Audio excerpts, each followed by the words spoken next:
അരൂരിൽ ഷാനിമോൾ ഉസ്മാനെതിരെ പോസ്റ്റർ പ്രതിഷേധം വ്യാപകം. അരൂരിൽ ദേശാടന പക്ഷികളെ UDF സ്ഥാനാർത്ഥിയായി വേണ്ടെന്നും അരൂരുകാരൻ UDF സ്ഥാനാർത്ഥിയാകട്ടെയെന്നും പോസ്റ്ററിൽ. അരൂരിൽ വരുന്ന നിയമസഭാ തെരഞ്ഞെടുപ്പിൽ ഷാനിമോൾ ഉസ്മാൻ മത്സരിക്കുന്നതിനുള്ള തയ്യാറെടുപ്പുകളുമായി മുന്നോട്ടു പോകുന്ന സാഹചര്യത്തിലാണ് ഷാനിമോൾക്കെതിരെ വ്യാപകമായ രീതിയിൽ അരൂർ മണ്ഡലത്തിൽ പോസ്റ്ററുകൾ പ്രത്യക്ഷപ്പെട്ടത്. അരൂരിൽ ദേശാടന പക്ഷികളെ UDF സ്ഥാനാർത്ഥിയായി വേണ്ട, അരൂരുകാർ UDF സ്ഥാനാർത്ഥിയാവട്ടെ, ഇത്തരത്തിൽ വിവിധ ആവശ്യങ്ങൾ ഉന്നയിച്ചുകൊണ്ടാണ് യൂത്ത് കോൺഗ്രസിൻ്റെ പേരിൽ പോസ്റ്ററുകൾ പ്രത്യക്ഷപ്പെട്ടത്. മണ്ഡലത്തിൻ്റെ വിവിധയിടങ്ങളിൽ ആണിത് ഉയർന്നു വന്നത്.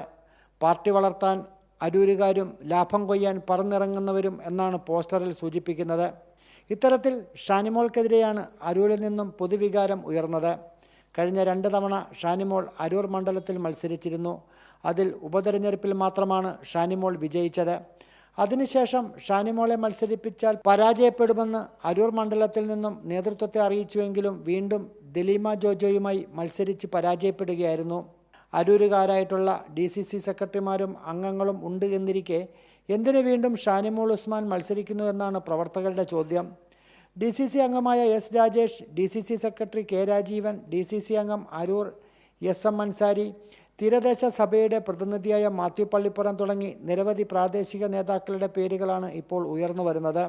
അരൂരിൽ നിന്നും ഷാനിമോൾ ഉസ്മാൻ MLA ആയി ഉപതെരഞ്ഞെടുപ്പിൽ വിജയിച്ച ശേഷം പ്രവർത്തകർക്കിടയിലും ജനങ്ങൾക്കിടയിലും ഷാനിമോളുടെ ഇടപെടൽ പൊതുവെ അപമതിപ്പുണ്ടാക്കിയെന്നാണ് പാർട്ടി പ്രവർത്തകരുടെ സംസാരം.